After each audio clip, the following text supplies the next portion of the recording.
कक्षा 11वीं कॉमर्स के सभी विद्यार्थियों का स्वागत है।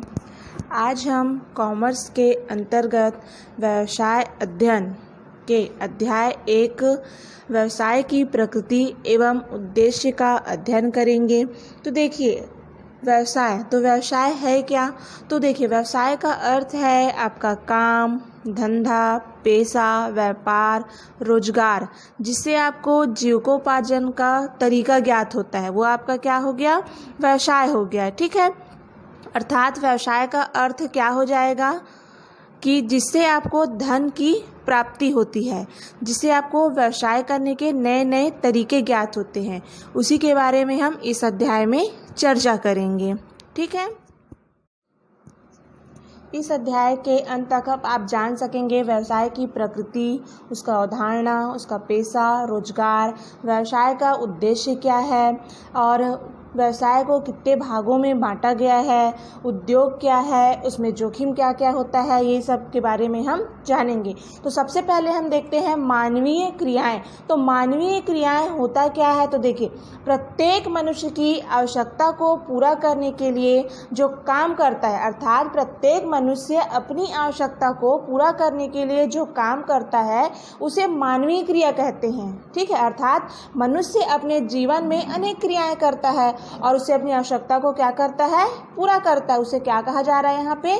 मानवीय क्रिया। जो नाम से स्पष्ट है, मानव द्वारा की जाने वाली क्रियाएं क्या कहला जाएगा? आपका मानवीय क्रियाएं। जैसे किसी वस्तु को खरीदना, उसको बेचना, वकील का अपना काम होता है, कारखाने में नौकरी करना, ये सब क्या हो जाएगा? एक प्रकार से मानवीय क्रियाएं होता है। अब देखो इन क्रियाओं को 2 भागों में बांटा गया। कितने भागों में बांटा गया है? 2 भागों में बांटा गया है। पहला हो गया आपका आर्थिक क्रिया और दूसरा हो गया आपका अनार्थिक क्रिया। पहला है आपका आर्थिक क्रियाएं, दूसरा हो जाएगा अनार्थिक क्रियाएं। तो देखिए आर्थिक क्रियाएं होता क्या है?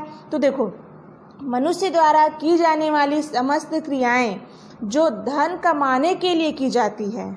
देखो मनुष्य द्वारा की जाने वाली समस्त क्रियाएं जो धन कमाने के लिए की जाती है, जिसका अर्थ हो जाएगा वस्तु के उत्पादन, विनिमय, वितरण तथा उपभोग से क्या होती है?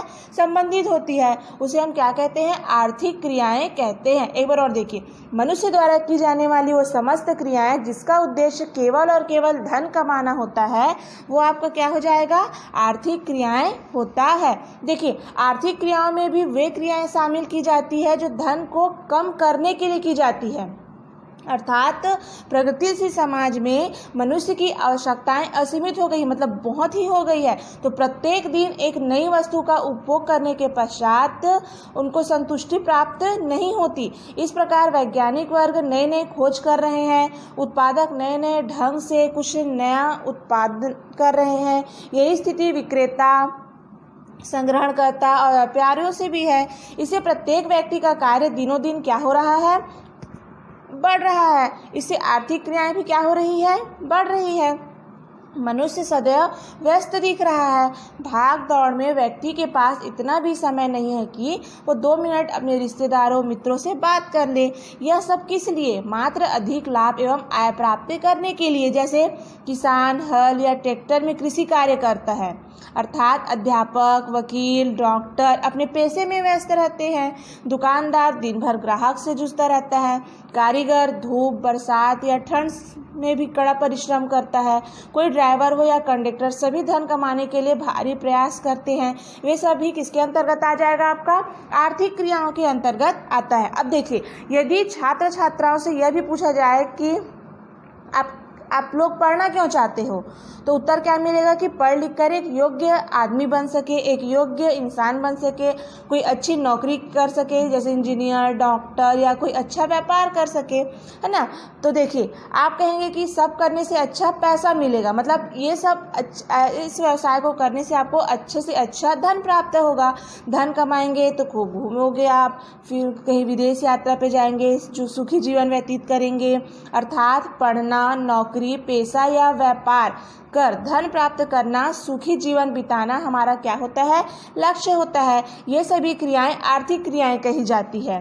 ठीक ठीक है। तो संक्षिप्त में देखो इसका अर्थ हो जाएगा, मनुष्य द्वारा लाभ या आय प्राप्ति हेतु की जाने वाली समस्त क्रियाएं जिन्हें किसमें मापा जाता है, मुद्रा से मापा जाता है, उन्हें आर्थिक क्रिया कहते हैं। ठीक है, अर्थात मनुष्य द्वारा की जाने वाली वो समस्त क्रियाएं जिसका उद्देश्य केवल और केवल क्या होता है, धन कमाना होता है, उसे हम क्या कहते हैं, आर्थिक क्रिया कहते हैं। अब देखिए दूसरा आता है हमारा अनार्थिक क्रिया।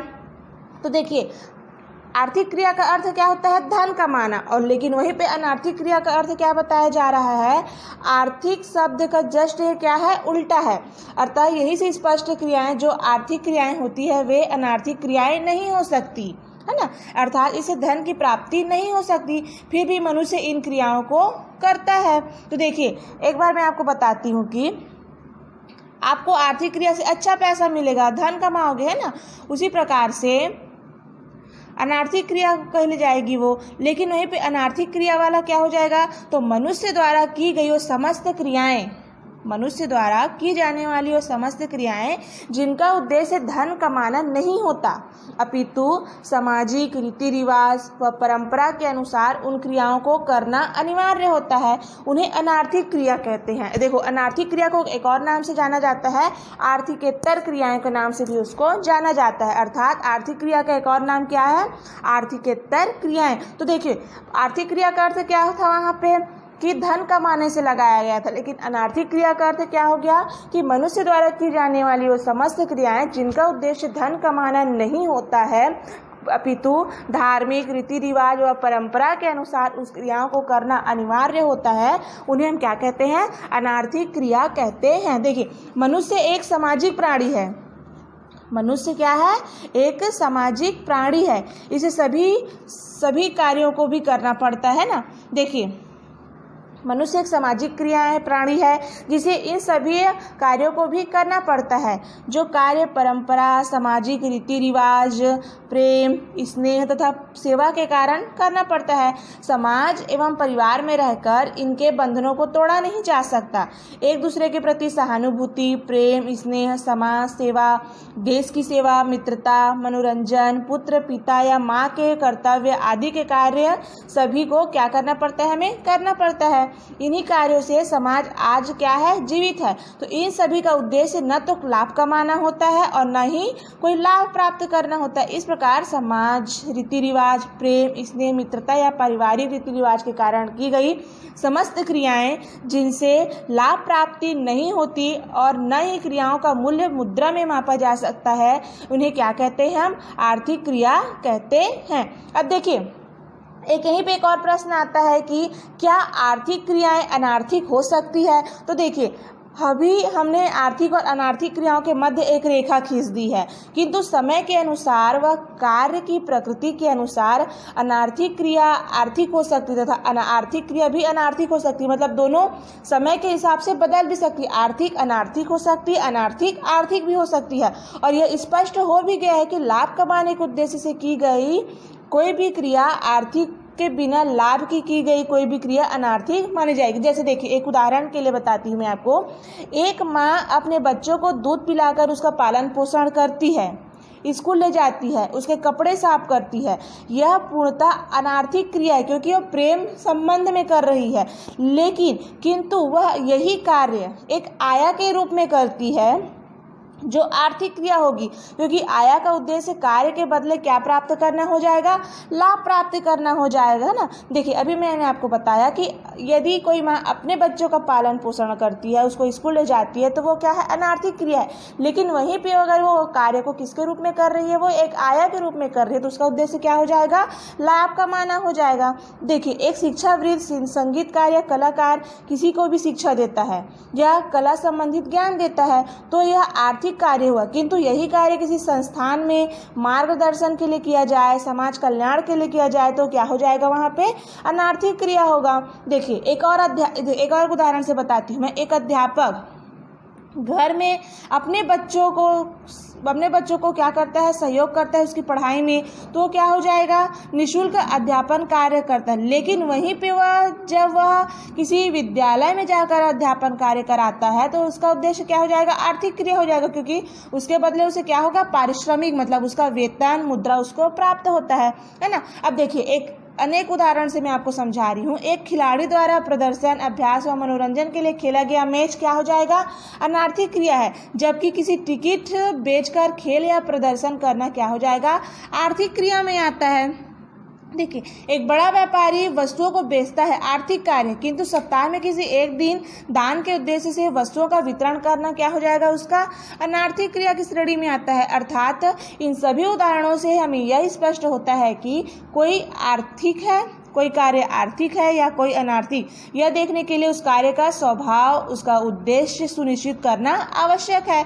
आर्थिक व अनार्थिक क्रिया के संदर्भ में देखिए प्रोफेसर रॉबिन्स का कहना है कि आर्थिक और अनार्थिक क्रियाओं का विभाजन उचित, वैज्ञानिक और न्याय संगत नहीं है।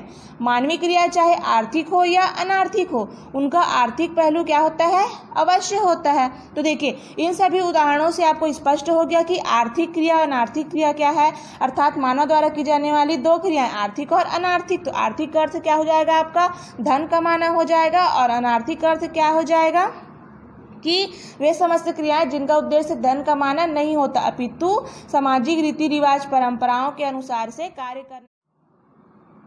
आगे देखते हैं हम आर्थिक क्रियाओं की विशेषताएं, मतलब आर्थिक क्रिया का हमारे जीवन में क्या विशेषताएं हैं। तो पहला आ जाएगा आपका आर्थिक उद्देश्य, दूसरा हो जाएगा आपका सामाजिक क्रियाएं, तीसरा हो जाएगा कानून का पालन करना, क्योंकि हम इसी समाज में रहते हैं, इसी देश में रहते हैं, मतलब यहाँ के कानून का हमको क्या करना है, पालन करना है। तो देखिए सबसे पहले है आपका आर्थिक उद्देश्य। तो देखिए आर्थिक क्रियाएं धन प्राप्ति के लिए की जाती है। मैंने आपको भी बताया आर्थिक क्रिया अर्थात जिसका उद्देश्य केवल और केवल क्या है, धन कमाना होता है। तो धन कमाना, उसे क्रय करना, दोनों उद्देश्य आर्थिक क्रियाएं ही हैं, किंतु क्रय, विक्रय, विनिमय, संग्रहण, परिवहन में भी आर्थिक क्रियाएं धन प्राप्ति हेतु की जाती है। तो देखिए क्रय विक्रय का अर्थ हो जाएगा आपका खरीदना बेचना, विनिमय अर्थ हो जाएगा बांटना, और संग्रहण मतलब उसको संग्रहित करके रखना, परिवहन का अर्थ मतलब हो जाएगा आपका आवागमन। तो देखिए इस हेतु क्रय विक्रय, धन विनिमय, संग्रहण, परिवहन भी आर्थिक क्रियाएं धन प्राप्ति हेतु की जाती है। इस प्रकार आर्थिक क्रियाओं में आर्थिक उद्देश्य क्या होता है, उसमें अवश्य होता है, मतलब उसमें आर्थिक क्रियाओं में आर्थिक उद्देश्य का होना आवश्यक होता है। दूसरा है हमारा आता है सामाजिक क्रियाएं। तो देखो आर्थिक क्रियाओं के अंतर्गत हमारा सामाजिक क्रिया क्या है, तो मनुष्य एक सामाजिक प्राणी, मतलब हम इसी समाज में रहते हैं, मतलब इसी समाज का हमको क्या करना पड़ता है, नियमों का पालन करना पड़ता है। अर्थात मनुष्य क्या है, सामाजिक प्राणी है। वह जन्म से मृत्यु तक समाज में ही रहकर समाज के लिए विभिन्न प्रकार के कार्य करता है, समाज में रहकर उसके नियम, उसके रीति रिवाजों से ही कार्य करता है। ये समस्त क्रियाएं क्या हो जाएगा, आर्थिक क्रियाओं के अंग ही होते हैं। तीसरा आता है आपका कानून का पालन करना। तो देखिए मनुष्य समाज में रहकर जिन कार्यों को करता है वे कानून व नियमों के अंतर्गत ही किए जाते हैं, अर्थात आर्थिक क्रियाओं में कानून व नियमों का पालन अवश्य किया जाता है। ये कानून स्थायी होकर या सरकार के हो या समाज के सभी कानून की श्रेणी में ही आते हैं। अर्थात ऐसे आपको क्या समझ आता है, तो देखिए आर्थिक क्रियाओं के तीनों उद्देश्य को, तीनों विशेषताओं को हमने देख लिया। आर्थिक उद्देश्य हमारा, सामाजिक उद्देश्य और कानून का पालन। आगे देखते हैं हम आर्थिक क्रियाओं की विशेषताएं, मतलब आर्थिक क्रिया का हमारे जीवन में क्या विशेषताएं हैं। तो पहला आ जाएगा आपका आर्थिक उद्देश्य, दूसरा हो जाएगा आपका सामाजिक क्रियाएं, तीसरा हो जाएगा कानून का पालन करना, क्योंकि हम इसी समाज में रहते हैं, इसी देश में रहते हैं, मतलब यहाँ के कानून का हमको क्या करना है, पालन करना है। तो देखिए सबसे पहले है आपका आर्थिक उद्देश्य। तो देखिए आर्थिक क्रियाएं धन प्राप्ति के लिए की जाती है। मैंने आपको भी बताया आर्थिक क्रिया अर्थात जिसका उद्देश्य केवल और केवल क्या है, धन कमाना होता है। तो धन कमाना, उसे क्रय करना, दोनों उद्देश्य आर्थिक क्रियाएं ही हैं, किंतु क्रय विक्रय, विनिमय, संग्रहण, परिवहन में भी आर्थिक क्रियाएं धन प्राप्ति हेतु की जाती है। तो देखिए क्रय विक्रय का अर्थ हो जाएगा आपका खरीदना बेचना, विनिमय अर्थ हो जाएगा बांटना, और संग्रहण मतलब उसको संग्रहित करके रखना, परिवहन का अर्थ मतलब हो जाएगा आपका आवागमन। तो देखिए इस हेतु क्रय विक्रय, धन विनिमय, संग्रहण, परिवहन भी आर्थिक क्रियाएं धन प्राप्ति हेतु की जाती है। इस प्रकार आर्थिक क्रियाओं में आर्थिक उद्देश्य क्या होता है, उसमें अवश्य होता है, मतलब उसमें आर्थिक क्रियाओं में आर्थिक उद्देश्य का होना आवश्यक होता है। दूसरा है हमारा आता है सामाजिक क्रियाएं। तो देखो आर्थिक क्रियाओं के अंतर्गत हमारा सामाजिक क्रिया क्या है, तो मनुष्य एक सामाजिक प्राणी, मतलब हम इसी समाज में रहते हैं, मतलब आगे देखते हैं हम आर्थिक क्रिया और अनार्थिक क्रिया में अंतर। तो देखिए शुरू परिभाषा से आपका स्पष्ट हो जाता है कि आर्थिक क्रिया और अनार्थिक क्रिया में अंतर क्या है। तो आर्थिक अर्थात जिसका उद्देश्य धन कमाना हो गया, और अनार्थिक अर्थात जिसका उद्देश्य धन कमाना नहीं होता है। लेकिन फिर भी इन दोनों का हम देखते हैं अंतर का आधार। तो देखिए आर्थिक और अनार्थिक क्रियाओं में अंतर के आधार में सबसे पहला है उसका उद्देश्य। तो देखिए मैंने आपको पहला उद्देश्य आपको बताया उसके अंतर में। तो देखिए आर्थिक उद्देश्य का अंतर हो जाएगा क्या, इन क्रियाओं का उद्देश्य लाभ या आय प्राप्त करना होता है, जबकि अनार्थिक क्रियाओं का उद्देश्य क्या होता है, आय प्राप्त करना नहीं होता है, अर्थात बिना लाभ के बिना आय के क्या करना है, काम करना है। दूसरा हमारा आता है अंतर में आर्थिक मापदंड। तो देखिए यदि किसी कार्य को मुद्रा से मापा जाता है तो क्या हो गया, आर्थिक क्रिया हो गया। यदि उसे मुद्रा से नहीं मापा जा सकता है तो क्या हो जाएगा, आपका अनार्थिक क्रिया हो जाएगा। तीसरा देखते हैं दोनों में अंतर में ही भावना। तो देखिए आर्थिक क्रियाओं के पीछे आय प्राप्त करने की भावना छिपी होती है, मतलब जो हम कार्य करते हैं उसके अंतर्गत हमारा भावना क्या रहता है कि हमें अधिक से अधिक धन की प्राप्ति हो। जबकि अनार्थिक क्रियाओं के पीछे हमें क्या होता है, सामाजिक रीति रिवाज को देखते हुए आपकी आत्मसंतुष्टि, धार्मिक शांति भावना की हमारे मन में छिपी रहती है। चौथा आते हैं हम प्रभाव। तो देखिए आर्थिक क्रियाओं से मनुष्य की आय, जीवन स्तर व राष्ट्रीयता की क्या होती है, प्रभावित होती है, जबकि अनार्थिक क्रियाओं से मानवीय चरित्र, सम्मान व सामाजिक मूल्य क्या होते हैं, प्रभावित होते हैं। अर्थात इसे स्पष्ट हो जाता है कि आर्थिक व अनार्थिक क्रियाओं के मध्य ऐसी कोई रेखा नहीं है जिसे क्या कर सके, मिटाया जा सके। एक ही क्रिया एक ही समय में आर्थिक हो सकती है तो दूसरे समय में अनार्थिक भी हो सकती है। आगे देख